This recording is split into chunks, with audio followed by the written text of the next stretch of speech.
All right, let's get right into this. We're about to break down some of the most powerful and practical advice you'll ever hear about anxiety.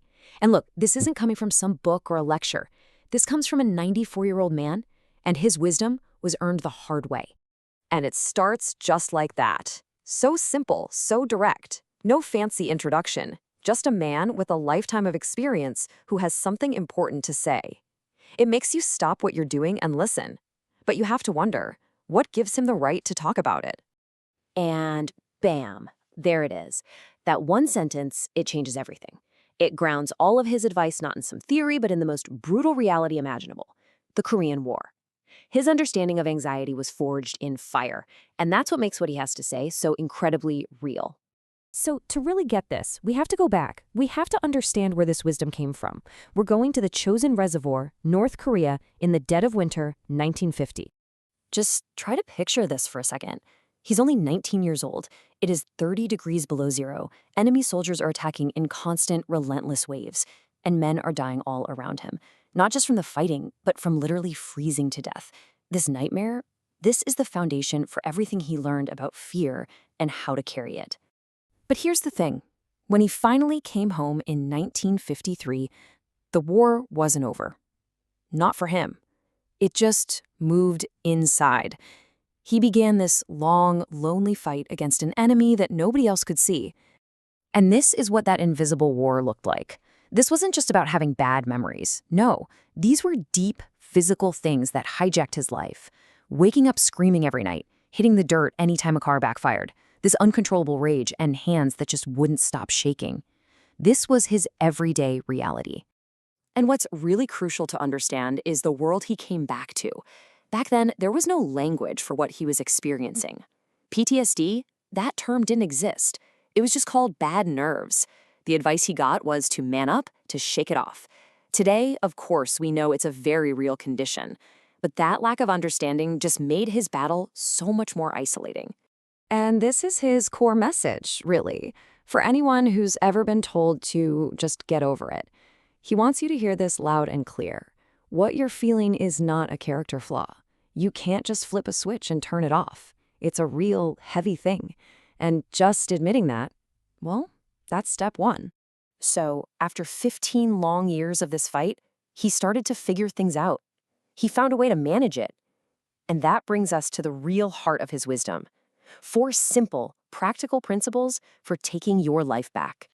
Here they are, the 4 steps he figured out. Now, they sound simple, but believe me, they are not easy. Let's break down each one. Okay, his first big insight was this. Anxiety isn't just in your mind, it's in your muscles, it's in your gut. It's this physical energy that gets trapped.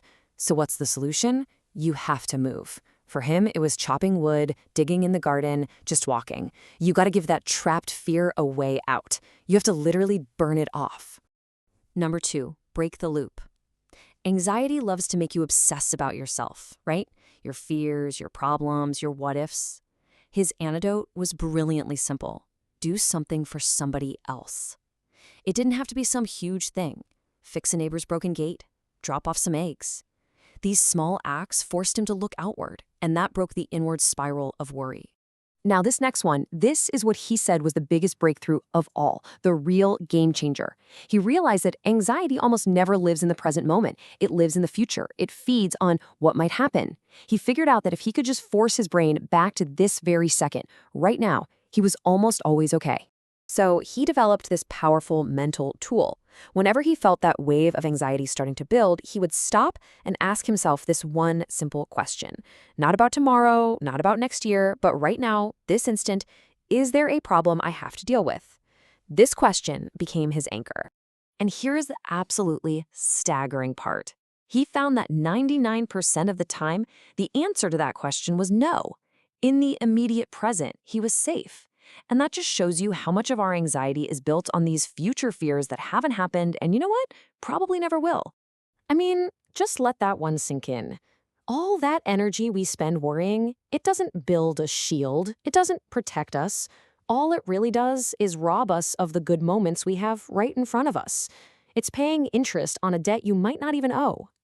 And the final principle is all about action. He learned to draw a hard line between preparing and worrying. You ask yourself, is there something I can actually do about this?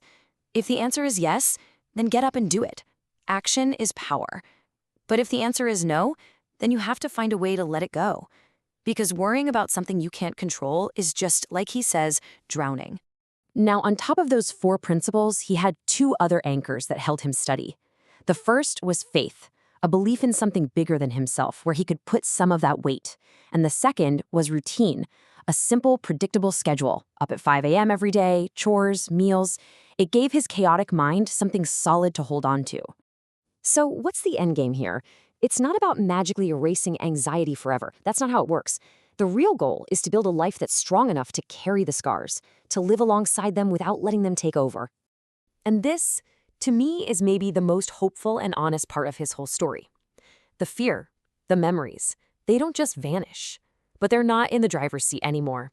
He is. That's the victory. It's not the absence of fear. It's refusing to let fear be the boss. And he really wants to leave you with this. Especially if you're young and you're struggling right now, you are going to be okay. Not because life gets easy, but because you are so much stronger than you know. He didn't think he was strong either, but life proved him wrong. And he believes it'll prove you wrong too. So how do you do it? How do you win? Right here.